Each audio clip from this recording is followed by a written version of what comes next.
చేరివచ్చిన సంఘస్థులందరికీ, వాక్యం వింటున్న ప్రతి ఒక్కరికి ప్రభు అయిన యేసుక్రీస్తు నామములో వందనములు. ఒక్క నిమిషం ప్రార్థన చేసుకుందాము. తలలో వంచినట్లయితే ప్రార్థనతో వాక్యం ప్రారంభిద్దాము. ప్రేమ గల మా నాయన, జీవం గల యేసయ్య, మీకు వందనములు.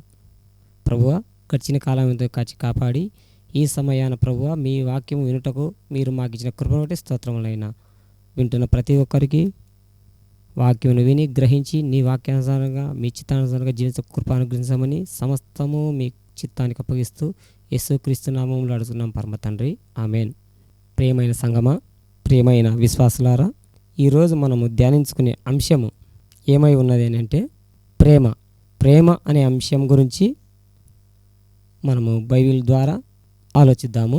మొట్టమొదటగా ఈ లోకంలో మనం చూసినట్లయితే ప్రేమ, ఎన్నో రకాల ప్రేమ ఉంది. అది ఎలాంటి ప్రేమ అంటే తల్లిదండ్రుల మధ్య ఉన్న ప్రేమ, దేవునికి భక్తునికి మధ్య ఉన్న ప్రేమ, ఉద్యోగాలకు మనుషులకు మధ్య ఉన్న ప్రేమ, ధనానికి మనుషులకు మధ్య ఉన్న ప్రేమ, జంతువులకు మనుషులకు మధ్య ఉన్న ప్రేమ, లోకాశలపై అనేక వాటి మీద ఉన్నటువంటి ప్రేమ.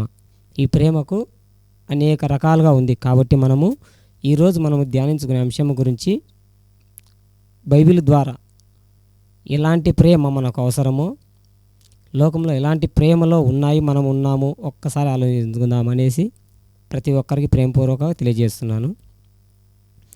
మొట్టమొదటగా బైబిల్ గ్రంథం మనకు ఏ విధంగా సెలవిస్తూ ఉన్నది అని అంటే, ప్రేమ గురించి అనేక మంది బైబిల్ గ్రంథంలో అనేక రకాలుగా ఉన్నాయి.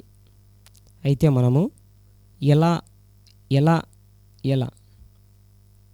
మొట్టమొదటిగా బైబిల్ గ్రంథం నుండి యోబు గ్రంథము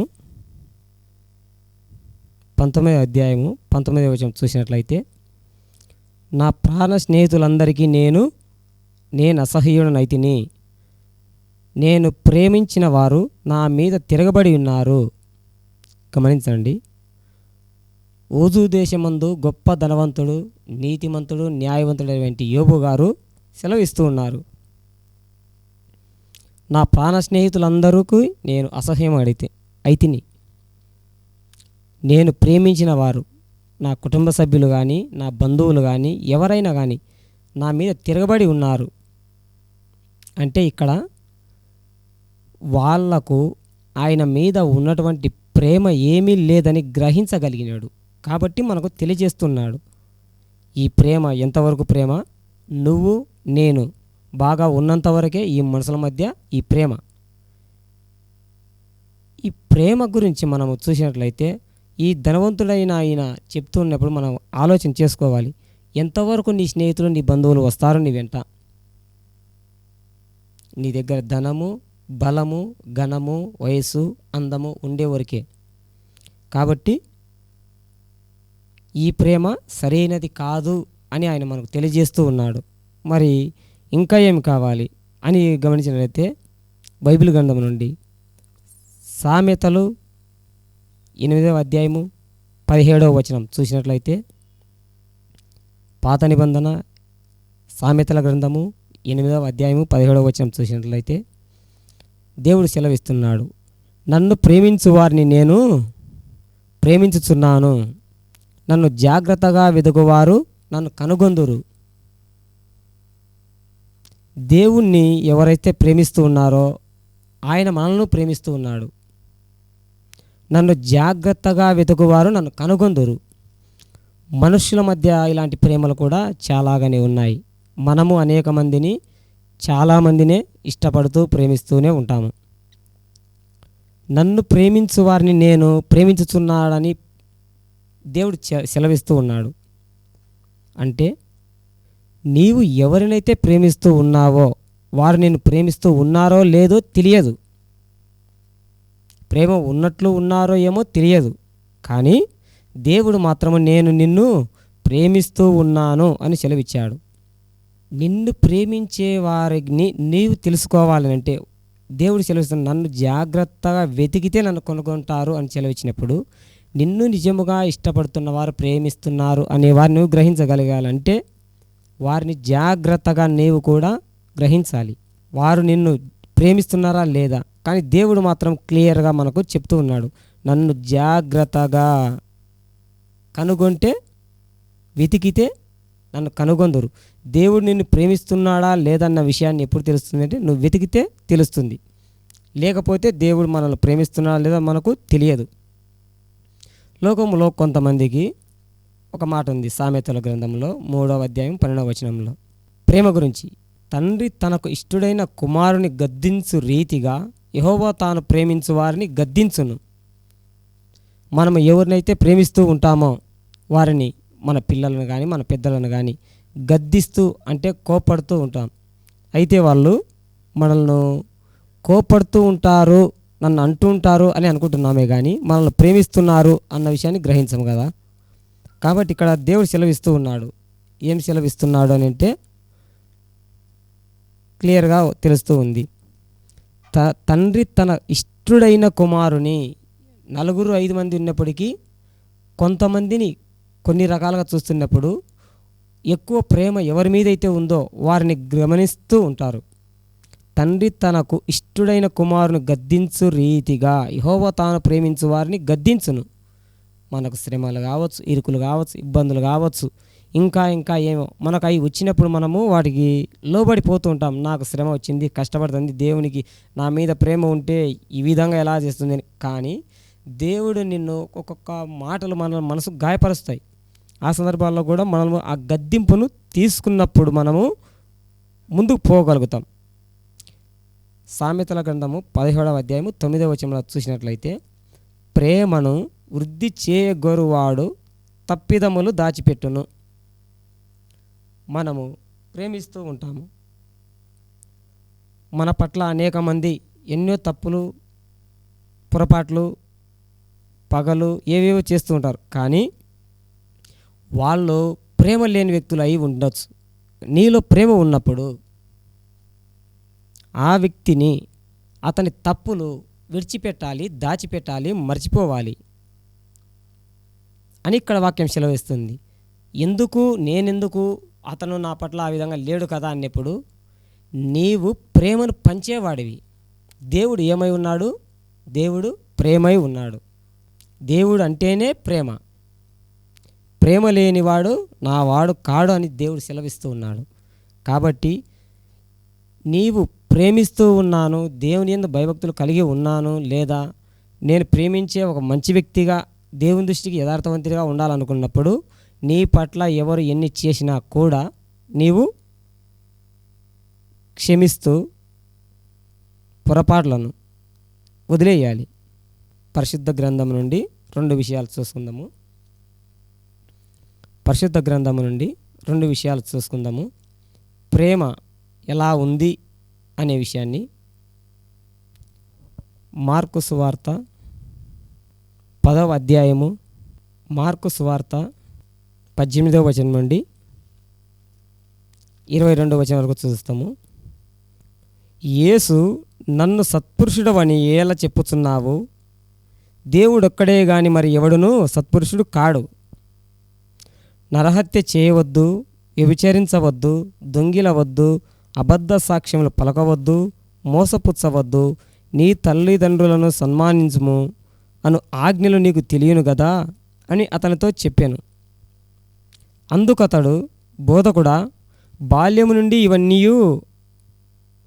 అనుసరించుతూనే ఇంటినని చెప్పాను.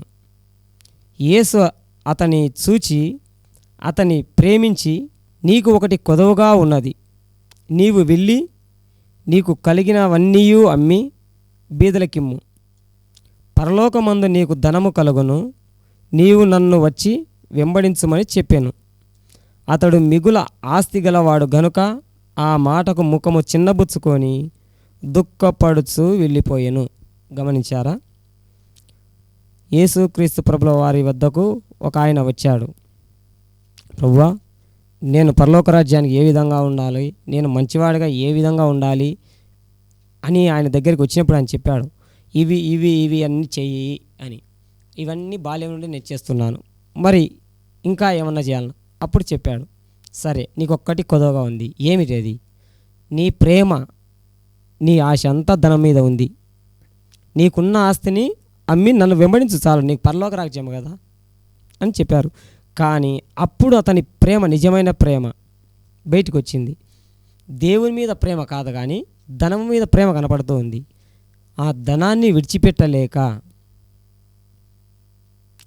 ఆయనను అడగవచ్చిన వాడు ముఖము చిన్నబుచ్చుకొని అవంతా నన్ను వెంబడించనేసరికి దేవుణ్ణి విడిచిపెట్టి ఆయన దారిన వెళ్ళిపోయాడు. అంటే ఇక్కడ అతని ప్రేమ ఎక్కడ కనపడుతుంది? ధనం మీద కనబడుతుంది. అతని ఇష్టము దేవుని మీద లేదు. కాబట్టి మన ఇష్టము ఎలాగా ఉంది? మనం దేన్ని ప్రేమిస్తున్నాము, దేవుణ్ణి ధనాన్ని అని మనకు అక్కడ చూసినట్లయితే అతను ధనాన్ని ప్రేమిస్తున్నట్లుగా మనకు క్లియర్గా తెలుస్తూ ఉంది. అయితే మరి ఇంకొక వ్యక్తిని చూద్దాము. ఆదికాండము 22వ అధ్యాయము 2వ వచనం నుండి కొన్ని వచనాలు చూద్దాము. నీకు ఒక్కడై ఉన్న నీ కుమారుని అనగా నీవు ప్రేమించు ఇస్సాకును తీసుకొని మోరియా దేశమునకు వెళ్ళి అక్కడ నేను నీతో చెప్పబో పర్వతములో ఒకదాని దహన బలిగా అతని అర్పించమని చెప్పాను. తెల్లవారినప్పుడు అబ్రహాము లేచి తన గాడిదకు గంత కట్టి తన పనివారిలో ఇద్దరి తన కుమారుడగు ఇస్సాకును వెంటబెట్టుకొని దహనబలి కొరకు కట్టెలు చీల్చి లేచి దేవుడు తనతో చెప్పిన చోటికి వెళ్ళాను. 3వ నాడు అబ్రహాము కన్నెత్తి దూరము నుండి ఆ చోటు చూచి తన పనివారితో మీరు గాడిదతో ఇక్కడనే ఉండుడి, నేనును ఈ చిన్నవాడును అక్కడికి వెళ్ళి దేవునికి మొక్కి మరలా మీ యొద్దకు వచ్చేదామని చెప్పి దహనబలికి కట్టెలు తీసుకొని తన కుమారుడగు ఇస్సాకు మీద పెట్టి తన చేతితో నిప్పును కత్తిని పట్టుకొని పోయాను. వారిద్దరూ కూడి వెళుచుండగా ఇస్సాకు తన తండ్రి అయిన అబ్రహాముతో నా తండ్రి అని పిలిచాను. అందుకు అతడు ఏమి నా కుమారుడా నేను. అప్పుడు అతడు నిప్పును కట్టెలు ఉన్నవి కానీ దహనబలికి గొర్రెపిల్ల ఏది అని అడగగా అబ్రహాము నా కుమారుడా దేవుడే దహనబలికి గొర్రెపిల్లను చూచుకొనునని చెప్పాను. అలాగున వారిద్దరూ కూడి వెళ్ళి దేవుడు అతనితో చెప్పిన చోటికి వచ్చినప్పుడు అబ్రహాము అక్కడ బలిపీఠమును కట్టి కట్టెలు చక్కగా పేర్చి తన కుమారుడు ఇస్సాకును బంధించి ఆ పీఠము పైనున్న కట్టెల మీద ఉంచెను. అప్పుడు అబ్రహాము తన కుమారుని వధించుటకు తన చెయ్యి చాపి కత్తి పట్టుకొనగా యెహోవా దూత పరలోకం నుండి అబ్రహామా అబ్రహామా అని పిలిచాను. అందుకు అతడు చిత్తం ప్రభువా నేను. అప్పుడు ఆయన ఆ చిన్నవాని మీద చెయ్యి వేయకము, అతనికేమీ చేయకము, నీకు ఒక్కడై ఉన్న నీ కుమారుని నాకీయ వినుదీయలేదు గనుక నీవు దేవునికి భయపడతావని ఇందువలన నాకు కనబడుచున్నదా నేను. దేవుని నామానికి మహిమ కలుగునుగాక. ఇక్కడ అబ్రహాము గారు చేసినది చూస్తున్నాము. ఇంతవరకు ఒక ధనవంతుడు చేసినది చూశాము. ఈ అబ్రహాము గారు దేవుని ప్రేమిస్తూ ఉన్నాడు. ఒక్కడై ఉన్న కుమారుణ్ణి ఇష్టంగానే ప్రేమిస్తూ ఉన్నాడు. కానీ దేవుడు చెప్పిన మాటను కుమారుని కంటే ఎక్కువగా ప్రేమిస్తూ ఉన్నాడు, గౌరవిస్తున్నాడు. ఎందుకంటే దేవుని మాట వింటే నీకు ఇంకో కుమారుని మళ్ళీ ఇస్తాడు. కానీ దేవుడు నీకు ఏది నష్టము చేయడు అన్న విషయాన్ని గ్రహించాలి. నీకు ఒకటి నష్టం చేస్తున్నాడు అని అంటే దాని వెనకల జరగబోయే కార్యాలు మనం వేచి చూడాలి. మొదటగా నన్ను వెతుకు, నన్ను ప్రేమించు. ఇంతకుముందే మనం చేసాం. నన్ను ప్రేమించు వారిని నేనెప్పుడు ప్రేమిస్తూ ఉంటాను. మరి నిన్ను ప్రేమించేవాడు నువ్వు ప్రేమించే నీ కుమారుని బలిగా ఎలా అడుగుతాడు అని అనుకుంటున్నాం మనము. అంటే నీవు దేవుణ్ణి ప్రేమిస్తున్నావనే క్లారిటీ మనసు నీకు కన్ఫామ్గా ఖచ్చితంగా ఉండాలి. నువ్వు ఆయనను యథార్థంగా ప్రేమిస్తూ ఉన్నట్లయితే ఆయన నిన్ను ప్రేమిస్తున్నాడనేది నీకు ఖచ్చితంగా ఉంటుంది. నీవు ఆయనను ప్రేమపూర్వకంగా ఇష్టపూర్వకంగా ఆయన మీద భక్తిగా లేనప్పుడు నీకు ఒక అనుమానం వస్తూనే ఉంటుంది. ఆయన ఏంది ఇలా చేశాడు, నాకొక్క కుమారుడు కదా అనేట్లు, ధనవంతుడు కదా వెనికిపోయినట్లు.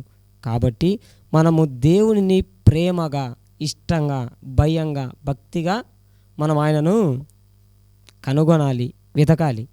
కాబట్టి దేవుని మీద ఉన్న ప్రేమ నిన్ను బ్రతికిస్తుంది, జీవిస్తుంది, పరలోకాన్ని చేరుస్తుంది. ఈ లోకంలో ఉన్న ఈ ధనము కానీ ఇంకా ఏమైనా కానీ కాదు. మొట్టమొదటిగా నువ్వు వెతకాల్సింది ప్రేమ. నీలో ప్రేమ నింపుకోవాలి. ఈ ప్రేమలు ఇంకా కొన్ని రకాలుగా ఉన్నాయి. అవి మనం బైబిల్ గ్రంథంలో చూద్దాము. అవి ఎలాంటి ప్రేమలై ఉన్నాయి వాటిని మనం గమనించినట్లయితే మనకు అర్థమవుతుంది. పరిశుద్ధ గ్రంథం నుండి న్యాయాధిపతులు 14వ అధ్యాయము 12వ వచనం నుండి 18వ వచనాలు చదువుకుందాము. అప్పుడు సంసోను, మీకు ఇష్టమైన ఎడల నేను మీ ఎదుట ఒక విప్పుడు కథను చెప్పేదను. మీరు ఈ విందు జరుగు 7 దినములలోగా దాని భావము నాకు తెలిపిన ఎడల నేను 30 సన్నపు నార బట్టలను 30 దుస్తులను మీకు ఇచ్చేదను. మీరు దాన్ని నాకు తెలుపలేకపోయిన ఎడల మీరు 30 సన్నపు నార బట్టలను 30 దుస్తులను నాకు ఇవ్వాలనని వారితో చెప్పగా వారు మేము ఒప్పుకొందుము, నీ విప్పుడు కథను వేయమని అతనితో చెప్పిరి. కాగా అతడు బలమైన దానిలో నుండి తీపి వచ్చెను, తినుదానిలో నుండి తిండి వచ్చెను అనేను. 3 దినములలోగా వారు ఆ విప్పుడు కథను భావమును చెప్పలేకపోయిరి. 7వ దినమున వారు సంసోను భార్యతో ఇట్లనిరి, నీ పెనిమిటి ఆ విప్పుడు కథ భావమును మాకు తెలుపునట్లు అతనిని లాలన చేయుము. లేని ఎడల మేము అగ్ని వేసి నిన్నును నీ ఇంటి నీ తండ్రిని కాల్చివేసేదము. మా ఆస్తిని స్వాధీనపరచుకొనుటకే మమ్మను పిలిచితిరా అనిరి.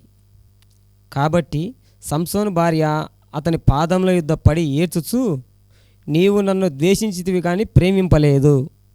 నీవు నా జనులకు ఒక విప్పుడు కథ వేసితివి, దాన్ని నాకు తెలుపమనిరి.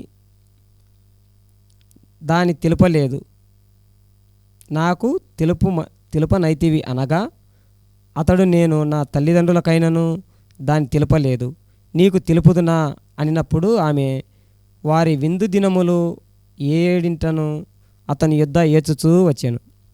7వ దినమున ఆమె అతన్ని తొందరపెట్టినందున అతడు ఆమెకు దాన్ని తెలియజేయగా ఆమె తన జనులకు ఆ విప్పుడు కథను తెలిపెను. 7వ దినమున సూర్యుడు అస్తమింపక మునుపే ఆ ఊరివారు, తేనె కంటే తీపి అయినదేది, సింహం కంటే బలమైనదేది అని అతనితో అనగా అతడు, నా దూడతో దున్నకపోయిన ఎడల నా విప్పుడు కథను ఇప్పలేకపోయి ఉందురని వారితో చెప్పాను. కాబట్టి ఇక్కడ సంసోనును చూస్తున్నాం. ఆయన పెళ్ళిలో విందు కార్యక్రమం జరుగుతుండగా వాళ్ళ మామగారు ఆ ఊరు జనాంగాన్ని పిలిచినప్పుడు అక్కడ ఈ సంసోను గారు ఒక మాట అన్నారు, ఇదే ఒక పొడుపు కథ, ఇది చెప్పండి, దీని సమాధానం చెప్పినప్పుడు మీకు బహుమానము, లేకపోతే నాకు ఇవ్వండి అనేసి. ఇక్కడ ఆ జనులు చెప్పలేక ఆ భార్యను, సంసోను భార్యను భయపెట్టినారు, అన్నారు. అప్పుడు ఈమె అంటూ ఉంది, చెప్పుడు మాటలు వింటూ ఉంది, లాలన చేయి అని చెప్తున్నారు వాళ్ళు. అప్పుడు ఆమె అతన్ని ప్రేమగా అడగలేదు, వారికి భయపడి అడుగుతూ ఉంది. గమనించండి, భర్తను వారి దగ్గర తగ్గించేదానికోసమే ఆలోచిస్తుందినే కానీ తన భర్తను ఘనంగా ఎంచేదానికోసం ఆమె ఆలోచన చేయలేదు. తన ఇంటి వారిని ఆమెనే గమనిస్తుంది కానీ తన భర్తలో ఉన్న ప్రేమను గ్రహించలేక ఉంది. అది చెప్పలేదంటే నేనంటే ప్రేమ లేదంటే, చెప్పకపోతే ప్రేమ లేదని అనుకోవడం పొరపాటా కాదా? అది వారికి ఆయనకు జరిగే సంభాషణ. కానీ వాళ్ళు భయపెట్టేసరికి ఈమె వక్రంగా మాట్లాడుతుంది, నీ మీద ప్రేమ ఉంటే నాకు చెప్పు, లేకపోతే లేదు. అది సరైనదా అంటే కాదు. కాబట్టి అక్కడ ఆయన చూపించాడు, చెప్పారు ఆ భావము, ఆమె విన్నది. దాని తర్వాత వాళ్ళకి చెప్పింది, ఆయన ఓటమి పాలు కావాల్సి వచ్చింది. కాబట్టి ఆమె ప్రేమతో లేదు, అక్కడ అపార్థము, భయంతో కూడిన ప్రేమతో మాట్లాడుతూ వచ్చింది. కాబట్టి ప్రేమ ఏ రకంగా ఉందో చూడండి. రెండవదిగా అదే సంసోనుకు ఇంకో విషయం చూద్దాం. న్యాయాధిపతులు 16వ అధ్యాయము 1వ వచనం నుంచి కొన్ని వచనాలు చూసుకుందాము. న్యాయాధిపతులు 16వ అధ్యాయము 1వ వచనం నుండి కొన్ని వచనాలు చదువుకుందాము. తరువాత సంసోను గాజాకు వెళ్ళి వేశ్యనొకతెను చూచి ఆమె వద్ద చేరెను. సంసోను అక్కడికి వచ్చినని గాజావారికి తెలిసినప్పుడు వారు మాటు పెట్టి రేపు తెల్లవారిన తరువాత అతన్ని చంపుదమనుకొనిరి. పట్టణపు ద్వారమునొద్ద ఆ రాత్రి అంతయు పొంచి ఉండిరి. సంసోను మధ్యరాత్రి వరకు పండుకొని మధ్యరాత్రి లేచి పట్టణపు తలుపులకు వాటి 2 ద్వారబంధములను పట్టుకొని వాటి అడ్డుకట్టెలతోటి వాటిని ఊడబెరికి తన భుజముల మీద పెట్టుకొని హెబ్రోనుకు ఎదురుగా ఉన్న కొండ కోనకు వాటిని తీసుకొని పోయాను. పిమ్మట అతడు షోరేకు లోయలోనున్న దెలీలా అను స్త్రీని మోహింపగా ఫిలిష్తీయులు సర్దారులు ఆమె యుద్ధకు వచ్చి ఆమెతో, నీవు అతనిని లాలన చేసి అతని గొప్ప బలము దేనిలో ఉన్నదో మేము ఎలాగో అతన్ని గెలవవచ్చునో తెలుసుకొనుము. మేము అతని బంధించి అతని గర్వము అణచుదము. అప్పుడు మాలో ప్రతి వాడును 1000 వెండి నాణెములు నీకు ఇచ్చేదమని చెప్పిరి. కాబట్టి దెలీలా, నీ మహాబలము దేనిలో ఉన్నదో నిన్ను దేని చేత కట్టి బంధించవచ్చునో నాకు దయచేసి తెలుపుమని సంసోనుతో అనగా, సంసోను 7 నిరవంజి చువ్వలతో నన్ను బంధించిన యెడల నేను బలహీనుడనై సామాన్య మనుషులలో ఒకని వలె అవుదునని ఆమెతో చెప్పాను. ఫిలిష్తీయులు సర్దారులు 7 నిరవంజి చువ్వలు ఆమెకు తీసుకొని రాగా ఆమె వాటితో అతన్ని బంధించాను. మాటున నుండి వారు ఆమెతో అంతఃపురంలో దిగి ఉండిరి గనుక ఆమె, సంసోను, ఫిలిష్తీయులు నీ మీద పడుచున్నారని అతనితో అనగా, అతడు అగ్ని తగిలిన నూలు రీతిగా ఆ తడపలను తెంపెను గనుక అతని బలము తెలియబడలేదు. అప్పుడు దెలీలా, ఇదిగో నీవు నన్ను ఎగతాళి చేసి నాతో అబద్ధమాడితివి. నిన్ను దేని చేత బంధించవచ్చునో దయచేసి నాకు తెలుపుమని సంసోనుతో చెప్పగా, అతడు పేనిన తర్వాత పనికి పెట్టని కొత్త తాళ్లతో నన్ను బాగుగా బంధించిన యెడల నేను బలహీనుడనై సామాన్య మనుషుల్లో ఒకని వలె అవుదునని ఆమెతో చెప్పాను. అంతటి దెలీలా పేనబడిన కొత్త తాళ్లను తీసుకొని వాటితో అతన్ని బంధించి, సంసోను, ఫిలిష్తీయులు మీద పడుచున్నారని అతనితో చెప్పాను. అప్పుడు మాటున నుండి వారు అంతఃపురములో నుండిరి. అతడు తన చేతుల మీద నుండి నూలుపోగు వలె ఆ తాళ్ళు తెంపాను. అప్పుడు దెలీలా, ఇదివరకు నీవు నన్ను ఎగతాళి చేసి నాతో అబద్ధమాడితివి. నిన్ను దేని వలన బంధింపవలనో నాకు తెలుపుమని సంసోనుతో చెప్పగా, అతడు, నీవు నా తల జడలు 7 అల్లిన ఎడల సరి అని ఆమెతో చెప్పాను. అంతటా ఆమె మేకుతో దాన్ని దిగగొట్టి, సంసోన్, ఫిలిష్తీయులు నీ మీద పడుతున్నారని అతనితో చెప్పగా, అతడు నిద్ర మేలుకొని మగ్గపు మేకును సగటును తీసుకొని పాయెను. అప్పుడు ఆమె నా యందు నీకు నీ ఇష్టము లేనప్పుడు నేను నిన్ను ప్రేమించుతున్నానని నీవెందుకు చెప్పుచున్నావు? ఇదివరకు నీవు ముమ్మారు నన్ను ఎగతాళి చేసి నీ గొప్ప బలము ఎక్కడున్నదో నాకు తెలుపకపోతివని అతనితో నేను. ఆమె అనుదినము మాటల చేత అతని బాధించి తొందర పెట్టుచున్నందున అతడు తన పానము విసికి చావగోరెను. అప్పుడు అతడు తన అభిప్రాయం అంతయు ఆమెకు తెలియజేసి, నేను నా తల్లి గర్భం నుండి పుట్టినది మొదలుకొని దేవునికి నాజీరు చేయబడిన వాడనై ఉన్నాను. నా తల మీద మంగళకత్తి రాలేదు. నాకు క్షారం చేసిన యెడల నా బలము నాలో నుండి తొలగిపోయి ఇతర మనుషుల వలె అవుదునని ఆమెతో చెప్పాను.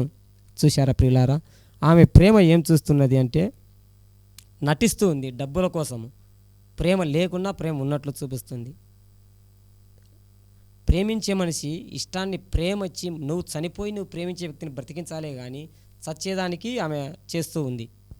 చేతులు కలిపింది శత్రువులతో. కాబట్టి మనుషులను మనం ఎలా నమ్మాలి? ప్రేమిస్తున్నామని అంటుంటారే కానీ నమ్మేదకంగా లేదు. వాళ్ళ ప్రేమ ఎట్లుంటుందో కూడా మనకు తెలియదు.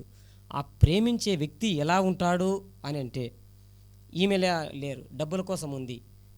ప్రేమించే వ్యక్తి ప్రాణాన్ని రక్షించే విధంగా నీ ప్రాణం ఎక్కడుంది పదే ప్రాణాన్ని తీసేదానికి ఆలోచిస్తుంది కానీ ఆయన రక్షించేదానికి లేదు. కాబట్టి ఈ ప్రేమ కూడా ఒట్టిది.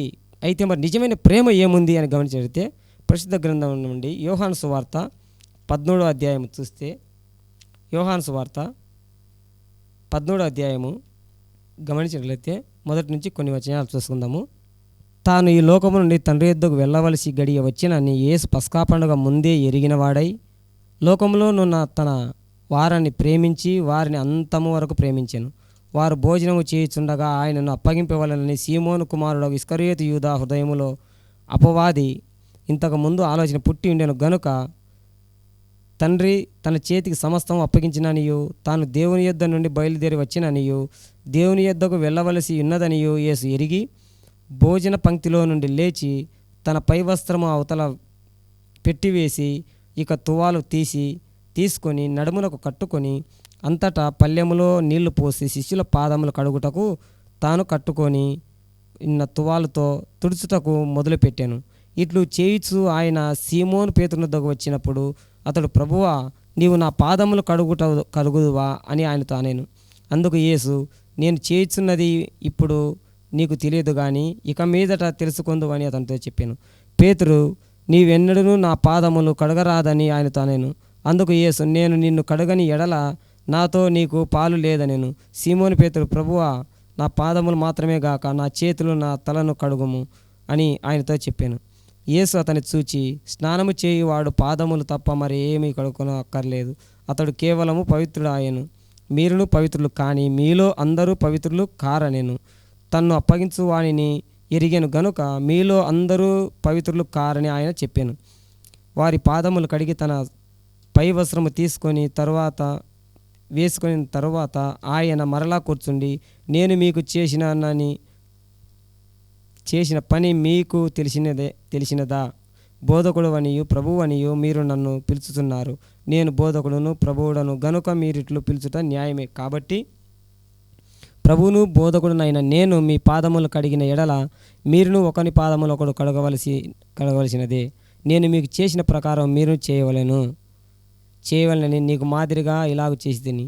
దాసుడు తన యజమాను కంటే గొప్పవాడు కాడు, పంపబడిన వాడు తన్ను పంపిన వానికంటే గొప్పవాడు కాడని మీతో నిశ్చయముగా చెప్పుచున్నాను. ఈ సంగతులు మీరు ఎరుగుదురు గనుక వీటిని చేసిన ఎడల మీరు ధన్యులగుదురు. మిమ్మల్ని అందరినీ నేను చెప్పలేదు, నేను ఏర్పరచుకునే వారిని ఎరుగుదును.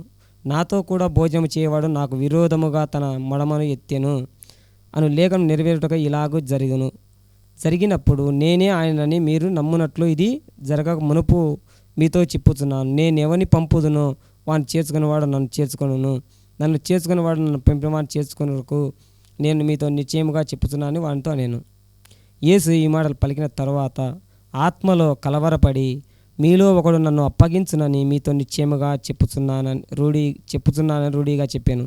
ఆయన ఎవని గురించి ఇలాగ చెప్పానో ఆ శిష్యులు సందేహపడుచు ఒకరి తట్టు ఒకరు చూసుకొనిచుండగా, ఆయన శిష్యులలో యేసు ప్రేమించి ఒకడు యేసు రొమ్ముననే ఆనుకొని ఉండెను గనుక ఎవని గూర్చి ఆయన చెప్పానో అది తనకు చెప్పుమని సీమోను పేతురును అతనికి సైగ చేశాను. అతడు యేసు రొమ్మున ఆనుకొనును. ప్రభువా, వాడెవడని ఆయన అడుగగా, అందుకు యేసు, నేనొక ముక్క ముంచి ఎవనికిచ్చేదనో వాడే అని చెప్పి ఒక ముక్క ముంచి సీమోను కుమారుడగు ఇస్కరియోతు యూదాకిచ్చాను. వాడు ఆ ముక్క పుచ్చుకొనగానే సాతాను వాళ్ళను ప్రవేశించి, యేసు నీవు చేయుచున్న త్వరగా చేయమని వానితో చెప్పగా, ఆయన ఎందు నిమిత్తము అలాగూ చేసినో ఆ భోజన పంక్తిలో కూర్చుండిన వారు ఎవరికి తెలియలేదు. ప్రియమైన సహోదరులారా, ఇక్కడ ప్రభువును పట్టిస్తున్నాడు వెండిరూకలకు ఇస్కరియోతు యూదా. ఆయనకు పట్టిస్తున్నాడని తెలిసి కూడా ఆయన కాళ్ళు పాదములు అన్నీ కడిగి రొట్టె ద్రాక్షారసం కూడా ఇచ్చాడు. ఆయనకు ఇవ్వలేదు. ఆయన ఒక ముక్క ఇస్తుండగానే లేచి వెళ్ళిపోయాడు. కాబట్టి వీళ్ళ ప్రేమ ఆయన శిష్యుడే, యేసు ప్రేమించిన శిష్యుడని ఉంది. యేసులో ప్రేమ ఉంది, శిష్యునిలో లేదు. కానీ శిష్యుడే, ప్రభుకు శిష్యుడే. కాబట్టి మనము ప్రేమిస్తూ ఉంటాము, కానీ వాళ్ళు మనల్ని ప్రేమిస్తూ ఉన్నారా అంటే ప్రేమిస్తూనే ఉంటారు, కానీ మనకన్నా ఇతరులను ఇంకా దేన్నైనా ఇష్టపరుస్తూ ఉన్నారు అని మనం గ్రహించాలి. ఇక్కడ ఇస్కరియోతు యూదా ధనాన్ని ప్రేమిస్తున్నాడు. యేసుకు శిష్యుడే, కానీ ధనాన్ని ప్రేమిస్తూ ఉన్నాడు. యేసు శిష్యులను ప్రేమిస్తున్నాడు. తన ప్రాణం తీస్తున్న వాడిని కూడా ప్రేమించగలిగాడు. కాబట్టి మనమందరము యేసును కలిగిన వారమై మన శత్రువులను కానీ మన పట్ల ప్రేమ ఉన్నవారిని కానీ లేనిగా ప్రేమించాలి. మన క్రీస్తు బిడ్డలమైనప్పుడు క్రీస్తు వలె ప్రేమను పొందుకోవాలి, ప్రేమానుసారంగా జీవించాలి, క్రీస్తు ప్రేమను కలిగి ఉండాలి. క్రీస్తు ప్రేమ లేని ఎడల మనము ఆయన వారము కాము. ఇస్కరియోతు యూదా అన్ని చేస్తున్నాడని తెలిసి కూడా ఏ ఒక్క చోట కూడా ఆయనను ఎలాంటి మాట కానీ పొరపాటు కానీ జరగలేదు. ఆయన ప్రేమించి శిష్యుడుగానే సంబోధించాడు. కాబట్టి మనము క్రీస్తు ప్రేమను కలిగి మనుష్యులను, దేవుణ్ణి చూసుకోవాలి. మనుషులు ఎలాంటి ప్రేమలు కలిగి ఉన్నారో చూడండి. ధనవంతుడు ధనాన్ని ఆశించిపోయాడు, అబ్రహాము దేవుణ్ణి ప్రేమించాడు. సంసోను దెలీలాను ప్రేమించాడు, దెలీలా డబ్బును ప్రేమించింది. యేసు శిష్యులను లోకాన్ని ప్రేమించాడు, శిష్యుడు ధనాన్ని ప్రేమించాడు, ప్రాణాన్ని ప్రేమించాడు. కాబట్టి మనం ఈరోజు దేన్ని ప్రేమిద్దాము? మనల్ని ప్రేమించే వారిని మనం గ్రహించుదాము, తప్పులు చేసింటే క్షమించుదాము, భరించుదాము, క్రీస్తును చూపించుదాము, క్రీస్తును ప్రేమించుదాము. కాబట్టి ఈరోజు మన అంశము ప్రేమ. మనలో ప్రేమ లేని ఎడల మనం దేవునికి ఇష్టలము కాము. మన ప్రేమ అర్థం చేసుకునేవా అయి ఉండాలి, భరించేదై ఉండాలి, తప్పును ఒప్పుకొని విడిచిపెట్టి క్షమించేదిగా ఉండాలి, భరించేదిగా ఉండాలి, మన పట్ల చేసేవారిని రక్షించేదిగానే ఉండాలి. నువ్వు ధనాన్ని సిరిని నువ్వు ప్రేమించేది ఒక్కటే, నీ మనసుకు ఒక్కరే. ఇద్దరిని ఇష్టపడుతున్నా ప్రేమిస్తున్నా అనేది ఒట్టి మాట. లోకాన్ని దేవుని ప్రేమించలేవు, నిన్నును ఇతరులను ప్రేమించలేవు. నీలో ఒక్కరే, దేవుడా లోకమా, నీ కుటుంబమా, నువ్వు ఇష్టపడే నీ పిల్లల, ఇంకొకటి. కాబట్టి మనము దేన్ని ప్రేమిస్తున్నాము, నువ్వు ప్రేమించే దాని మీద నీకు క్లారిటీ ఉండాలి. దేవుని ప్రేమను మనమందరం పొందులాగున దేవుని కృప మనందరికీ ఉందుగాక. ఈ వాక్యాన్ని విన్నందుకు మీ అందరికీ ప్రభువైన యేసుక్రీస్తు నామములో వందనములు.